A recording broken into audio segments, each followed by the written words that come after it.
19 کا عدد قرآن کا خفیہ انٹرلاک سسٹم. اس کی بدولت قرآن میں ایک الف کو بھی کم یا زیادہ نہیں کیا جا سکتا.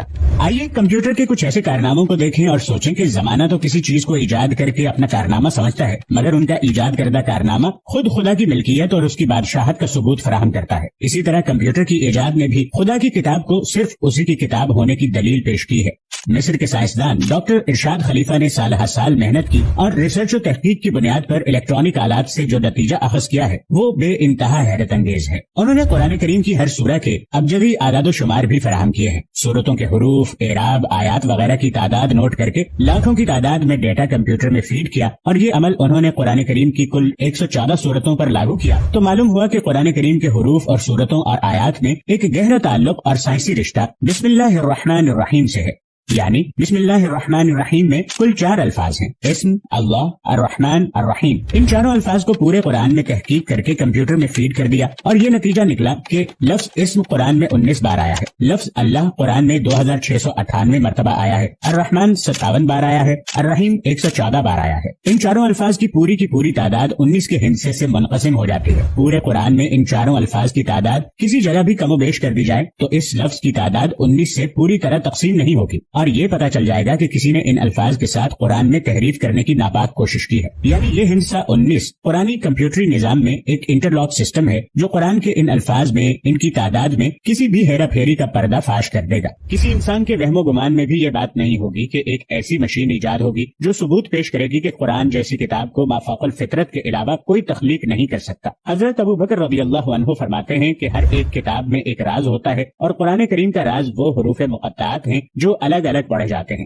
جیسے الف لام میم ہا میم قاف نون وغیرہ. 19 کا یہ ہندسہ جس کے بارے میں ہم بیان کر رہے ہیں یہ بذات خود قرآن حکیم کی لفظی ترکیبات کے اعجاز کا راشن ثبوت ہے اور اس سے یہ سچائی سامنے آتی ہے کہ چاہے جیسی بھی جدید ترین مشین ایجاد کر لی جائے وہ قرآن کی حقانیت کو بیان کرے گی، کیونکہ پورے قرآن مجید کے حروف ایک خاص حساب کے مطابق ہیں. لاکھوں حروف میں سے صرف ایک کا فرق بھی اس کے حساب کو بگاڑ دیتا ہے. حساب کی اس حد تک درستی اس دور میں مسلم اور غیر مسلم دونوں کے لیے ایک طرف تو یہ ثبوت فراہم کرتی ہے کہ قرآن مجید 1450 سال گزر جانے کے بعد بھی ہر قسم کی تحریف سے پاک ہے. اس ہند سے 19 کے بارے میں خود قرآن کریم میں ارشاد ہوا ہے کہ اس کے اوپر 19 ہیں. کچھ علماء نے ترجمہ کیا کہ اس پر 19 فرشتے مقرر ہیں، سورہ 74 آیت نمبر 30. مگر یہاں ہند سے 19 کی اہمیت کو اجاگر کرنا مقصود ہے. یہ بات بالکل واضح ہے کہ قرآن کریم میں کل 114 سورہ ہیں جو ہند سے 19 سے پوری طرح تقسیم ہو جاتی ہیں. اللہ نے اس نقطے پر بھی قرآن کی حقانیت کو واضح کیا ہے، وہ یہ کہ 114 سورہ میں سے ایک سورہ توبہ کے شروع میں بسم اللہ الرحمن الرحیم نہیں ہے،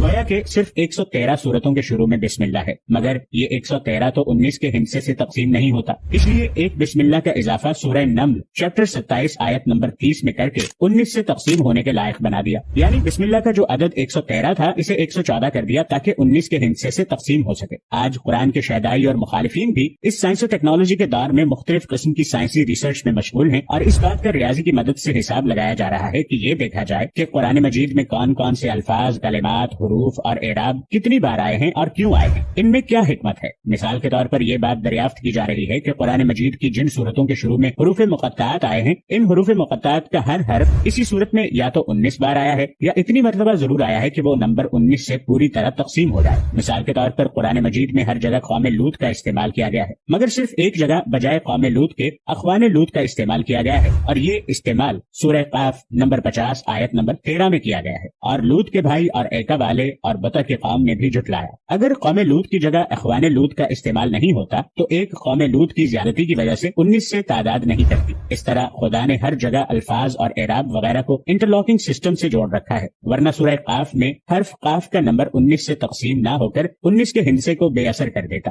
اب اگر ایک قاف بھی کوئی گھٹا کر پڑھے گا تو خود آیات پکڑ میں آ جائیں گی. اگلی مثال سورہ نون کی ہے. اس حرف کا استعمال سورہ نون میں 133 بار ہوا ہے جو 19 کے ہندسے سے تقسیم ہو جاتا ہے. اس لیے پوری سورہ میں کسی بھی ایک نون کا اضافہ یا اخفا کر دیا جائے تو تحریف فوراً پکڑ میں آ جاتی ہے. خود قرآن کی پہلی آیت بسم اللہ الرحمن الرحیم میں کل 19 حروف ہیں. ایک حرف کی زیادتی یا کمی قرآن میں کسی طرح کی ہیرا پھیری کی پکڑ میں مدد کرے گی. قرآن میں کل حروف مقطعات 14 ہیں اور حروف مقطعات کے میل سے بننے والی سورہ بھی 14 ہی ہیں، مگر اس طرح کی سورتوں کے نام کے اعتبار سے ان کی تعداد 29 ہوتی ہے. اگر حروف مقطعات ان کے میل سے بننے والی سورتوں کی تعداد تعداد اور نام کے اعتبار سے کل تعداد کو جوڑ دیں تو 29 جمع 14 جمع 14 57 بنتے ہیں، اور یہ مجموعی تعداد 19 کے ہندسے سے پوری طرح تقسیم ہو جاتی ہے۔ اسی طرح اگر حروف مقطعات یا سورہ مقطعات یا ان کے ناموں کی تعداد میں کسی طرح بھی کمی بیشی کر دیں تو اس طرح بھی تحریف پکڑ میں آ جاتی ہے، اور یہ ثابت ہو جاتا ہے کہ خدا کی حکمت نے قرآن کریم کو ہر طرح سے محفوظ کر رکھا ہے اور قیامت تک محفوظ رکھنا ہے۔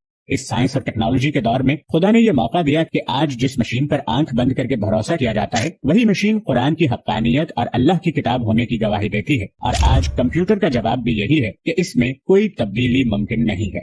اگر ویڈیو پسند آئے تو اسے لائک اور شیئر ضرور کیجیے گا۔ ملیں گے نئی ویڈیو کے ساتھ، تب تک کے لیے اللہ نگہبان۔